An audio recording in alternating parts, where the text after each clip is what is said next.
Do you find that when you start to get into the law of attraction and manifesting, that when those negative thoughts pop up, you're not quite sure what to do with them? They scare you. You don't know what to do. You think they're going to sabotage your manifestations.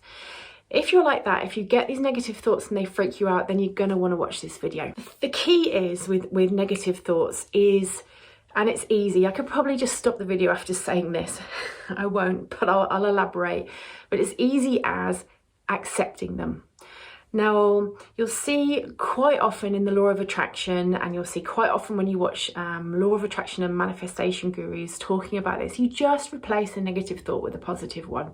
Well, that's all well and good, but in the scheme of things in everyday life, that's sometimes just not possible. Stuff happens, we're human beings, sometimes we react negatively, and that's okay. You know, if somebody does something really bad to you, whether you attracted it into your life or not, maybe that's their energy imposing on you and you not drawing their energy towards you. Whatever happens, sometimes you have the absolute right to be angry and feel negatively about it. You know, if you go out and you've forgotten your umbrella and it starts raining, then yeah, you're going to feel a little bit off about it. And that's fine. And the worst thing you can do is basically to push it away, is to tell yourself, let's take a more extreme example because that's not a very good example. Let's take the example of, let's say you lose your job. Let's say you were perfectly happy in the job that you had and something happens within the company that's beyond your control. It's not because you did anything wrong, but you lose your job. And suddenly you're in this situation where you don't know what's going to happen. You know, we've all been in that situation where we feel like there's a big black hole in front of us and we don't know what's going to happen if we step over into the abyss. I've been in that position myself. Something better came out of it in the end, it normally does. But in the moment, you're kind of feeling, you're scared, you're fearful, you don't know what's going to happen, you're worried, you're frustrated, you feel like you've done something wrong possibly. Was there something you could have done to help it? You go through all these stages. It's a kind of a grief in a way. And at that point, it's absolutely fine to feel that way. Now, if you just turn around to yourself and you immediately say, right, I'm going to put myself in a positive frame of mind, and I'm going to see the positive aspects of me being sacked today, and I'm going to not take it personally, which is all well and good at a stage, but right in the moment, you need to allow yourself to feel that negative emotion, because that negative emotion needs to have its day. It needs to be felt so that you can then release it. If you don't feel it, if you don't allow yourself to feel it, then it's still going to be in there somewhere with a nice tight lid on it that's going to come out someplace else at some time in the future. Because that's what happened. When we suppress emotions, we suppress them down, and at some point they come out at some point. And if we do that often enough, if we do that enough for extreme emotions, at some point that usually pops out as a nasty illness. And we've seen that ourselves. We all know someone, don't we, who at some point who has developed a nasty disease, whatever it might be, and we all said, well, you know, she was never really happy with life, or he never really fulfilled his desires. It's no wonder really that disease has crept up on them and is now causing their life to be completely changed, and they come out better on the other side sometimes. I certainly know at least 3 people that's happened to in my very close circle. So that's the key element. If you're feeling these negative emotions, don't suppress them. Allow yourself to feel them. Allow yourself to rant and rage and get them out. Once you've got them out, once you've expressed them. Now, I don't actually recommend at this point sharing your negative feelings with somebody else in terms of, now this is, I'm going to be careful when I say this. If you meet up with a friend and if you spend half an hour raging and complaining about it, that's absolutely fine, but leave it at that. Don't say it to every person that you meet. Don't ring every person that you know. Don't have a telephone call with every family member and tell the story over and over and over and over again. Find that one person you can express it to, express it, and then leave it, because then that's the stage. Once you've expressed it, once you've got it out of your system, then you're in that position to be able to then change your perspective around it. Now let's take that example of losing your job. I'll give you my personal example of this. It's probably not the same as most people's, because at the same time I was running my therapy business, coaching business at the same time. But I had a very nice corporate job for a good, it was about 13-14 years. I worked from home. It was excellent money. I was very autonomous. I could basically do what I wanted when I wanted for a company overseas. And I had developed systems and automation, so it was a very easy job for me. It wasn't particularly interesting, but the money was great, and it allowed me to have my coaching business on the side. And at one point, as quite often happens in these organizations, a new manager came in and they decided they didn't want someone working overseas in this position. They didn't want it to be a remote position. They offered for me to go and live in the country where it was based. I didn't want to do that, and therefore that job ended for me. And at the time, it was like grief, because I'd been doing it for a long time. I had friends at that place. I'd made these friendships with people who, by the way, I don't talk to any of them anymore. That falls away very quickly when you leave a job. And for me, it was like losing this kind of part of my life. And at the time, I cried. I was upset. I was hurt. I had that feeling of, that pit of your stomach feeling where you're just not sure what's going to happen.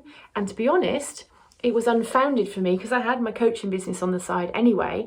And what eventually happened was I was able to plow much more time and effort into my coaching business and developing a business that I loved, rather than only kind of half doing that because I had this other corporate job going on.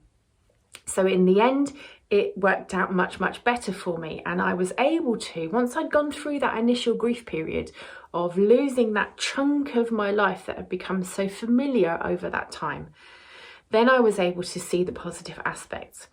And I was able to sit down and say, right, what is my plan now? What does the universe have planned for me now? And this is a very poignant thing that comes into all manifestation work, all manifestation processes, is asking questions. If you're not sure what direction you should take, because maybe you are still in that kind of that fuzz of high emotion that comes around that kind of life-altering occurrence that happens, asking a question is actually, not only is it asking the universe, and the universe will give you signs as to which direction you should take, but you're also asking your subconscious mind. And your subconscious mind really usually knows the answer, even if your conscious mind doesn't. And it will bubble up the answer into your conscious mind so that it occurs as a conscious thought. So asking the question, what would be my best course of action right now? What should I do moving forward? And ask yourself questions as well.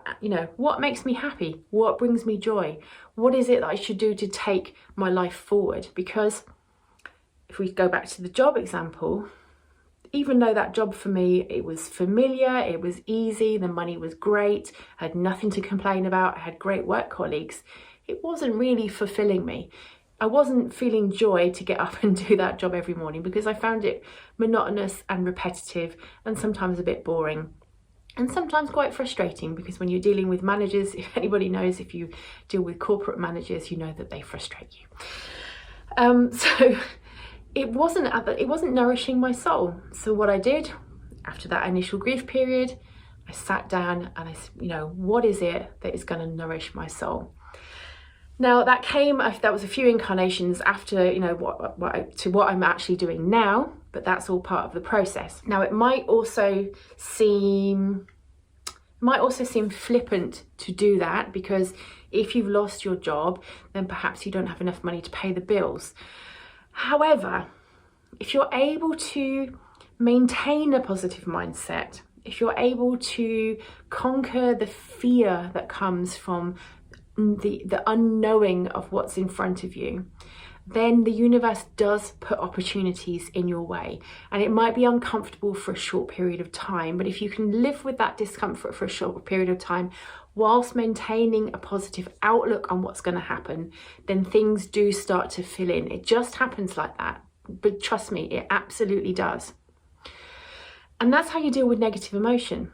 It's as easy as that. It's as easy as, or as simple as, not pushing it away, not pushing it down, not putting a lid on it, not putting a brave face on it at the time initially, but allowing yourself to feel that negative emotion. Because when you do that, when you allow something to take its process, it eventually just peters out on its own anyway. It's like that car rolling down the hill. If you watch any Abraham Hicks videos, then you'll know this analogy very well. If you're in San Francisco and your car's parked at the top of one of those really steep, windy hills, and you give it a push, it's gonna go down that hill at full speed. When it gets to the bottom of the hill, it's gonna stop. Whether it hits something, or whether it just slows down, or whether it goes in the ocean, or whatever it does, it's gonna stop. And from there, you can decide, then you can choose to move yourself up into more positive emotions. And the key thing to notice here, and I've just got to chuck this in at the end, the key thing to notice here is if you're down, let's say for example, in a very low down emotion of grief and depression, if you've slipped into a depression because of grief, or you're feeling grief of losing a relationship, someone passing away, or you've lost a job, whatever that grief feeling might be, and you try and do something to make you happy up here, because on the emotional scale, you know, joy and appreciation and gratitude and empowerment, that's all up here. If you're down here in grief and fear, you cannot make that leap. You cannot do it. If you're in London and you want to get to Paris, you can't do it by jumping across the channel. You need to take incremental steps on a journey to get from where you are to your destination. So it's just about going up the emotional scale. If you're feeling fear and you're feeling frustration and you're feeling anxiety, then just try and put yourself into a slight feeling of hopefulness, even apathy, even boredom. If you can get yourself feeling slightly hopeful or even just neutral about a situation, that's higher than fear or anger or grief. Then you can work on some kind of, excitement, put yourself into appreciation, move yourself then up the emotional scale. But don't push that negative emotion away. Don't push it down. Don't ignore it. Don't not allow it to play itself out, because it's there as a very useful function to keep you alive. It's there to keep you, it's there basically for your protection. It's there to keep you safe from saber-toothed tigers at the end of the day, which is why we still feel it. Push it down. It's not healthy. It's not going to help. I hope this video has been helpful. If you have any comments or suggestions or feedback on this video, perhaps you've got an example of where you allowed negative emotion to flow or where you didn't and what happened, please do write it in the comments below. I would love to hear from you. And don't forget to like and subscribe this video. And if you're watching it on Instagram, don't forget to share it with somebody who needs to see this too. The more people we can get this out to, the more people we can get manifesting the life of their dreams, and the better this planet will be. Take care, and I will see you soon. Bye.